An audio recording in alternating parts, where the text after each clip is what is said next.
आकर 4,84 जात जीव जल थल नभवासी। सिय राम मैं सब जग जानी, करऊं प्रणाम जोरी जुग पानी। प्यारे बच्चों, मैं डॉक्टर चारुशीला सिंह हिंदी की कक्षा में आप सभी का स्वागत करती हूँ। बच्चों, पिछली कक्षा में आपने कुछ अभिराम दोहे पढ़े थे, लेकिन आज जिन पंक्तियों से कक्षा की शुरुआत हुई है, आपने एक अनुमान लगा लिया होगा कि आज पिछली कक्षा में अभिराम दोहे, लेकिन आज जो हमारा विषय है वो प्रभु श्री राम ही है। तात्पर्य आपने महसूस किया कि मैंने कहा सब कुछ राममय हो गया, तो निसंदेह जो आज हमारा विषय है वो प्रभु श्री राम के जीवन का वो अंश है जो बहुमूल्य है। वैसे तो सब कुछ मूल्यवान है, लेकिन कहते हैं ना कि जीवन में कुछ समय होता है जो आपको कहां से कहां पहुंचाता है। हम भगवान श्री राम के जीवन के उस अंश को पढ़ने जा रहे हैं जहां से मर्यादा पुरुषोत्तम भगवान श्री राम हमें मिले थे। जो प्रभु, जो राम जी वन को गए थे वो कौन थे? वो दशरथ नंदन राम थे, लेकिन जो वहां से लौट कर आए थे वो मर्यादा पुरुषोत्तम भगवान श्री राम थे।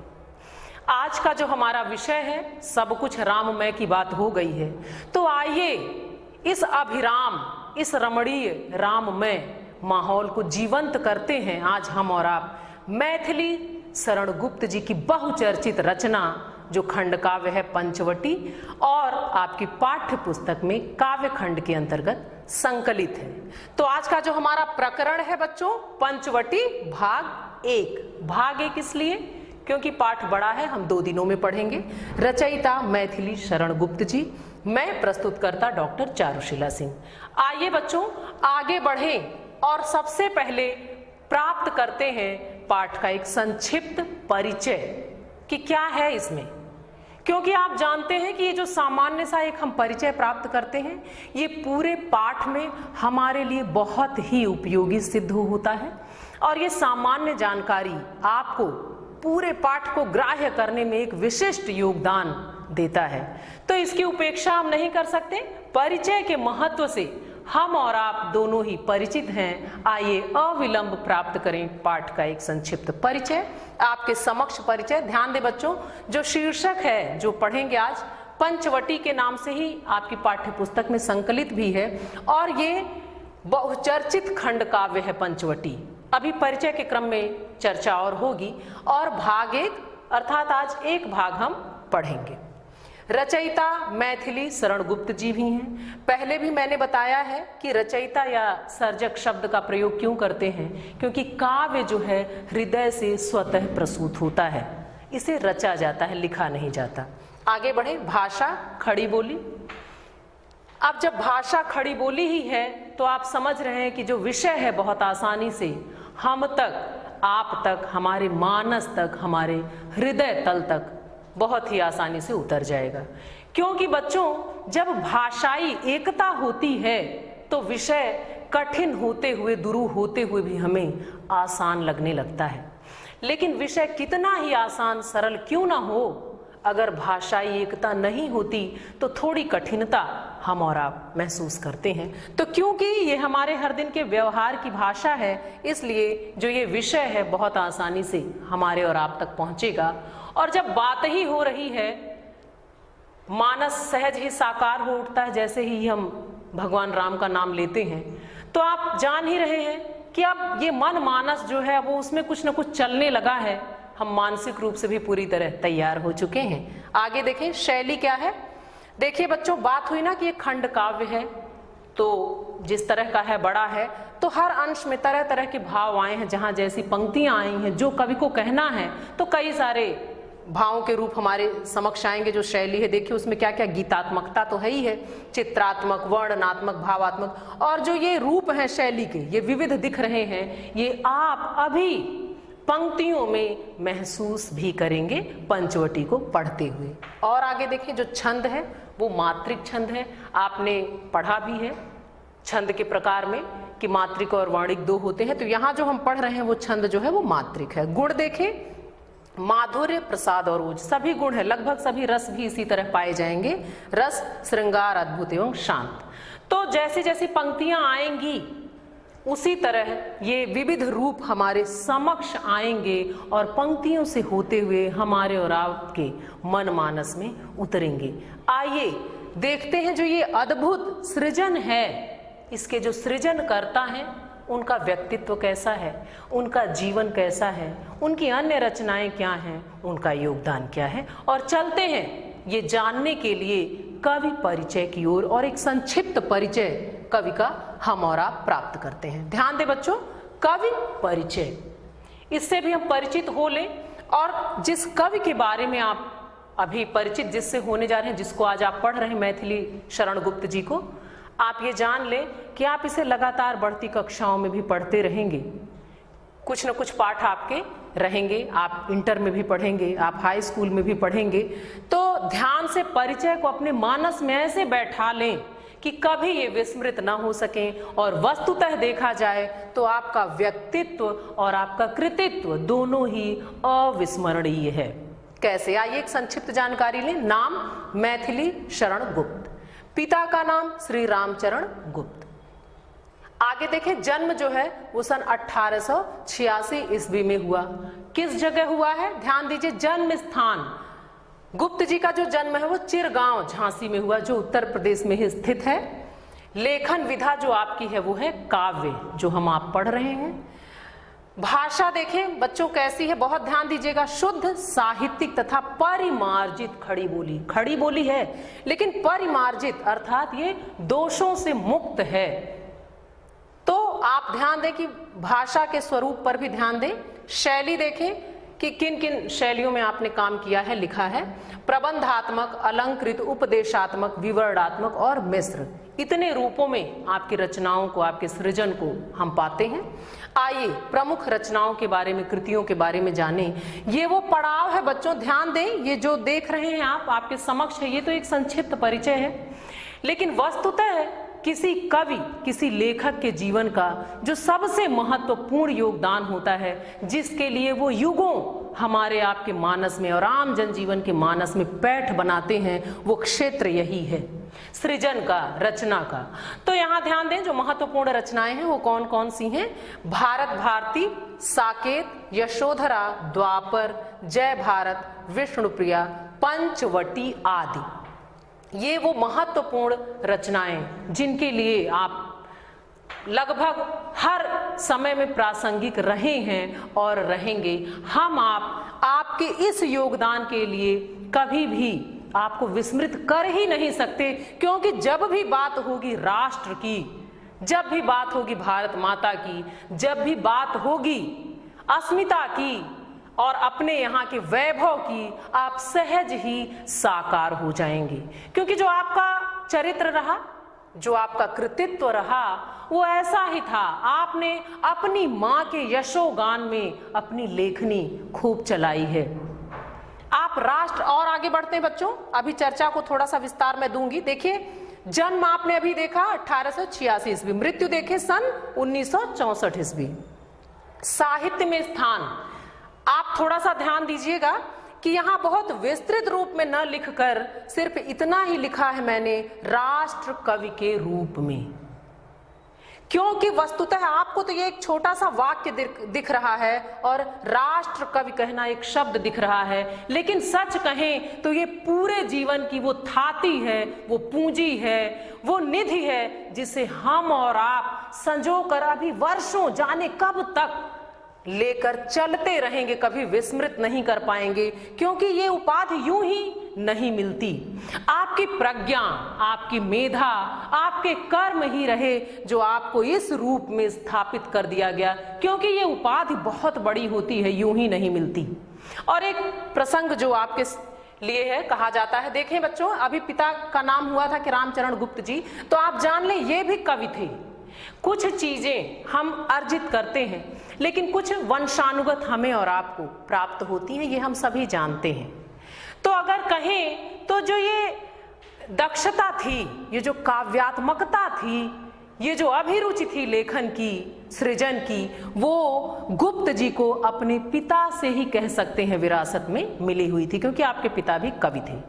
और कहते हैं कि गुप्त जी छोटी आयु में एक छप्पे लिखते हैं, एक छोटी कविता, और अपने पिता को दिखाते हैं। पिता अति आह्लादित हो जाते हैं और उस आह्लाद में, उस प्रसन्नता में, उस मोह में अपने पुत्र को सुकवि होने का आशीष प्रदान करते हैं।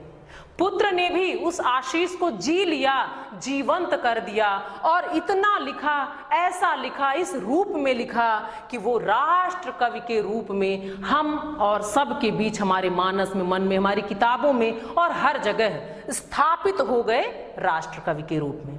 तो बच्चों, ये एक संक्षिप्त चर्चा कवि के बारे में हुई। बहुत सारी उपाधियां, बहुत सारे नाम, बहुत कुछ आपने प्राप्त किए हैं। आप सभी विस्तृत रूप से अपनी पुस्तकों को पढ़िएगा, जानिएगा। ये एक संक्षिप्त चर्चा हुई। आइए अब मुख्य विषय की ओर चलें, और सबसे पहला काम पाठ का मूल भाव। पाठ के मूल भाव से परिचित हों। मूल भाव अर्थात वो केंद्रीय भाव, वो प्रधान भाव जिनको लेकर सर्जना हुई है।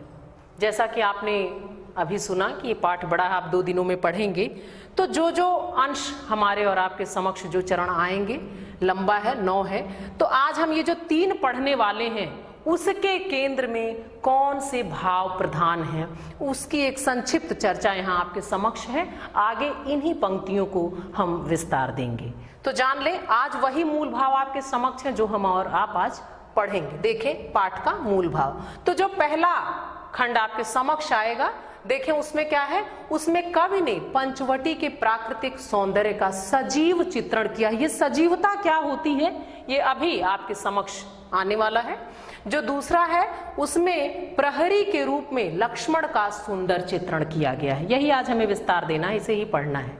और देखें जो तीसरा हम पढ़ेंगे, उसमें राम जी और सीता जी की कुटी का पहरा देते हुए लक्ष्मण जी की जो विशेषताएं हैं उसका वर्णन किया गया है। इन्हीं भावों को आगे पंक्तियों में विस्तार दिया गया है। आइए चलते हैं, विस्तृत अर्थों में प्रवेश करते हैं और जानते हैं पंचवटी के उस सौंदर्य को, उस आह्लाद को, जिसके कारण ये जो नाम है, देखें ये जो जगह है वो ऐतिहासिक है।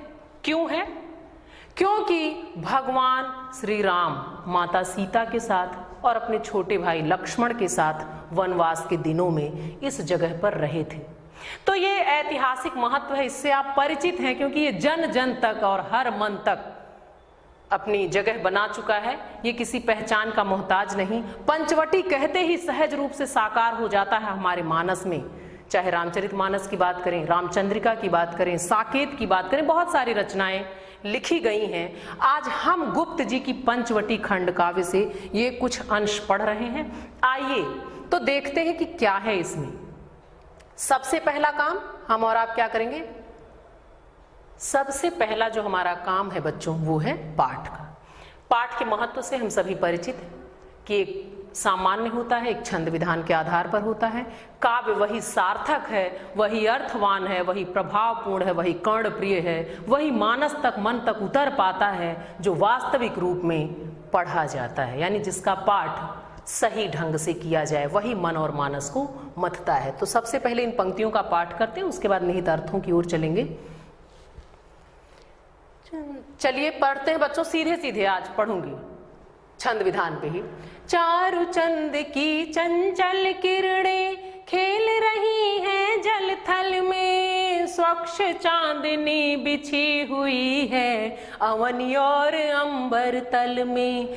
पुलक प्रकट करती है धरती, पुलक प्रकट करती है धरती, हर हरित तृणों के नोकों से, मानो झीम रहे हैं तरु भी मंद पवन के झोंकों से, मानो झीम रहे हैं तरु भी मंद पवन के झोंकों से। तो जिस गीतात्मकता की बात हुई थी, जिस गेयता की बात हुई थी, वो यही। आइए अब निहित अर्थों की तरफ चलते हैं कि कवि क्या बताना चाह रहे हैं। इसमें अभी आपने मूल भाव में जाना कि पंचवटी के सौंदर्य का वर्णन किया गया है कि कैसी आभा है, जहां राम, भगवान श्री राम की उपस्थिति हो, वो जगह तो स्वयं ही अभिराम हो जाएगा। तो वो कितना अभिराम है, कैसा है, प्रकृति किस तरह उल्लसित है, इसी का वर्णन इन पंक्तियों में किया गया है। ध्यान दें कि कवि क्या कहते हैं। चारु चंद की चंचल किरणें खेल रही हैं जलथल में, कि प्रभु है उस समय पंचवटी का जो सौंदर्य है, रात्रि का प्रहर है। चारु चंद्र की चंचल, क्योंकि जब बात चंद्रमा की होती है आप समझ जाते हैं कि कब की बात हो रही है। तो कवि कहते हैं कि चारु मतलब सुंदर और चंद्र मतलब चंद्रमा। सुंदर चंद्रमा की चंचल किरणें, चंचल क्यों कहा बच्चों, ध्यान दीजिए। चंचल इसलिए क्योंकि एक जगह ये किरण नहीं है, ये फैली हुई है। तो जो चंचल है वो हर जगह, यहां वहां जहां तहां हर जगह होता है, इसलिए इन किरणों का और किरणों का प्रसार भी ऐसे ही होता है। तो कवि कहते हैं कि सुंदर चंद्रमा की चंचल जो किरणें हैं वो खेल रही हैं जल थल में, कि वो जल में और थल में, कि जो भूमि है और जो जल है दोनों पर वो खेल रही हैं, क्रीड़ा कर रही हैं। स्वच्छ चांदनी बिछी हुई है अवनी और अंबर तल में। वो कहते हैं कि एक स्वच्छ यानी निर्मल चांदनी बिछी हुई है। कहां से बिछना मतलब फैला होना, अवनी और अंबर, अवनी मतलब पृथ्वी और अंबर मतलब आकाश, कि वो वहां से लेके यहां तक, धरती से आकाश तक स्वच्छ चांदनी, निर्मल चांदनी जो छिटकी हुई है, बिखरी हुई है। तो ऐसा लग रहा है कि सुंदर चंद्रमा की चंचल किरणें वो जलथल में खेल रही हैं। आगे पुलक प्रकट करती है धरती हरित तृणों के नोकों से। और जब ये भगवान की उपस्थिति वहां है तो जो ये आह्लादित वातावरण है, जो ये मनहर वातावरण है, जो ये मोहक वातावरण है, उसमें देखिए कि क्या कहते हैं, पुलक, पुलक मतलब प्रसन्नता, आह्लाद। पुलक प्रकट करती है धरती हरित तृणों के नोकों से। ये जो धरा है वो इतनी आह्लादित है, इतनी प्रसन्न है, लेकिन वो अपनी पुलक यानी अपनी प्रसन्नता कैसे प्रकट कर रही है, हरित तृणों के नोकों से। वो जब नोक, घास के जो हरे हरे घास हैं उनके नोक हिल रहे हैं, तो ऐसा पता चल रहा है कि जो धरती वो अपनी प्रसन्नता प्रकट कर रही है। मानो झीम रहे हैं तरु भी मंद पवन के झोंकों से। और जो मंद पवन, धीरे धीरे जो हल्की ठंडी हवा बह रही है, तो उससे मानो झीम मतलब झूमना, हिलना, मानो झीम रहे हैं तरु मतलब पेड़ भी मंद पवन के झोंकों से, कि जो धीरे धीरे हल्की पवन, जो मंद पवन बह रही है, जो हवा चल रही है, वो भी प्रसन्न है। और उसके साथ जो तरु हैं, जो पेड़ हैं, वो भी मानो झूम रहे हैं। कैसे? प्रसन्न होकर, आह्लादित होकर, क्योंकि आज वहां प्रभु श्री राम विराजे हैं। तो जो ये प्राकृतिक सौंदर्य है पंचवटी का, वो अद्भुत कवि के शब्दों में हमारे और आपके समक्ष कवि ने बहुत ही सुंदर वर्णन किया कि धरती से लेके आकाश तक सब कुछ अति आह्लादित है। और उसमें उन्होंने चंद्रमा को भी ले लिया, धरा को भी ले लिया, घास को भी ले लिया, वृक्षों को भी ले लिया, पवन को भी ले लिया। आप देखें ये जो आह्लाद का प्रसार इन पंक्तियों से है, वो हमारे और आपके मन मानस में भी उतर रहा है। और गुप्त जी की ये जो दक्षता है, जो कौशल है, ये हमारे और आपके मन को बांध भी रहा है। आइए और आगे बढ़ते हैं बच्चों और देखते हैं अगली पंक्तियों को। अब आप देखिए, दूसरे में बात की गई लक्ष्मण के बारे में यहाँ बताया जा रहा है कि वो प्रहरी बने हैं, तो कैसे हैं, क्या है, चलिए देखते हैं क्या है इन पंक्तियों में। सबसे पहले पाठ, पंचवटी की छाया में है सुंदर पर्ण कुटीर बना, उसके सम्मुख स्वच्छ शिला पर धीर वीर निर्भीक मना। जाग रहा यह कौन धनुर्धर, जबकि भुवन भर सोता है। प्रश्नवाचक, भोगी कुसुमायुध योगी सा बना दृष्टिगत होता है। बच्चों देखें कि अद्भुत सौंदर्य है। बात सिर्फ इतनी कहनी है कि जो लक्ष्मण हैं वो क्या कर रहे हैं, वो राज्य के सुखों का भोग करने के लिए बने हैं, लेकिन योगी बनकर दिख रहे हैं। लेकिन जिस तरह से ये सौंदर्य यहाँ इन पंक्तियों में वर्णित है वो अद्भुत है। आइए चलते हैं और पूरे अर्थ को जानते हैं, इसके मर्म को समझते हैं और हम भी जीते हैं उस पंचवटी के सौंदर्य को इन पंक्तियों के माध्यम से, जहाँ हम और आप यूं ही तो पहुंच नहीं सकते। वो प्रभु हैं, आराध्य हैं, लेकिन उनकी इस जीवन लीला को, इस जगह को जहां वो रहे, इसकी रमणीयता को, इसके सौंदर्य को हम और आप गुप्त जी की इस बहुचर्चित रचना पंचवटी के माध्यम से अवश्य ही महसूस कर सकते हैं और इसको अपने मानस में बिठा सकते हैं। आइए देखें अर्थ। पंचवटी की छाया में है सुंदर पर्ण कुटीर बना। अब कवि क्या कहते हैं कि जो पंचवटी है, वो जो जगह है वो पंचवटी है। आप जान रहे हैं कि पंचवटी की छाया में है सुंदर पर्ण कुटीर बना, कि जो पंचवटी है उसकी छाया में, उसमें एक जगह सुंदर पर्ण कुटीर, पर्ण मतलब पत्ता और कुटीर मतलब कुटी, कि वहां एक सुंदर पत्तों की कुटी बन गई है। उसके सम्मुख स्वच्छ शिला पर धीर वीर निर्भीक मना। तो जो कुटी है कौन सी, जो पत्तों से बनी है, जो पर्ण कुटी है, जो पंचवटी की छाया में सुंदर पत्तों से कुटी बनी हुई है, उसके सामने, सम्मुख मतलब सामने और स्वच्छ मतलब साफ निर्मल एक शिला है, पत्थर का खंड है, उस पर धीर वीर निर्भीक मना।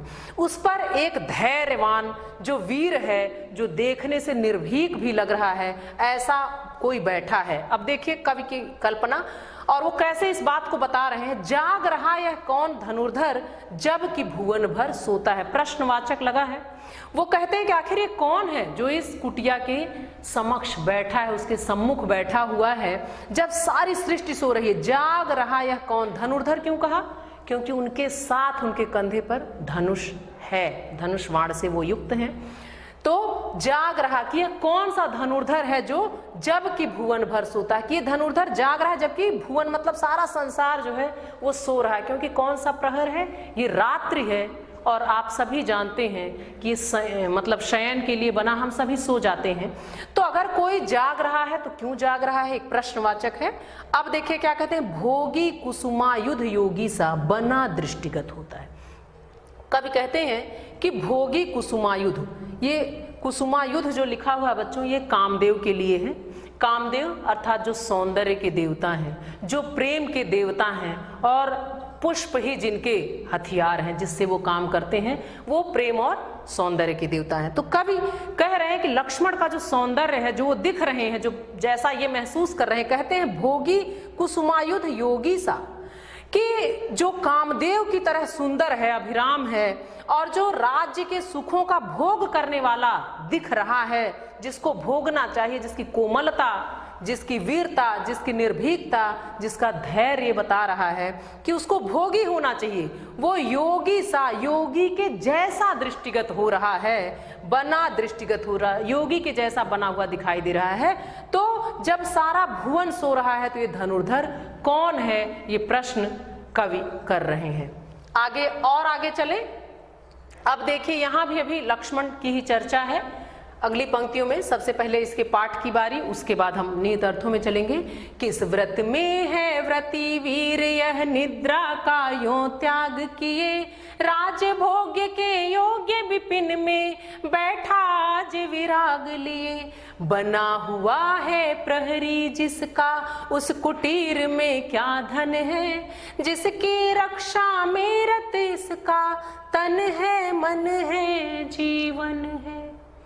बहुत बड़ी बात कही गई है बच्चों, और आप देखें तो किस तरह कवि ने कह दिया।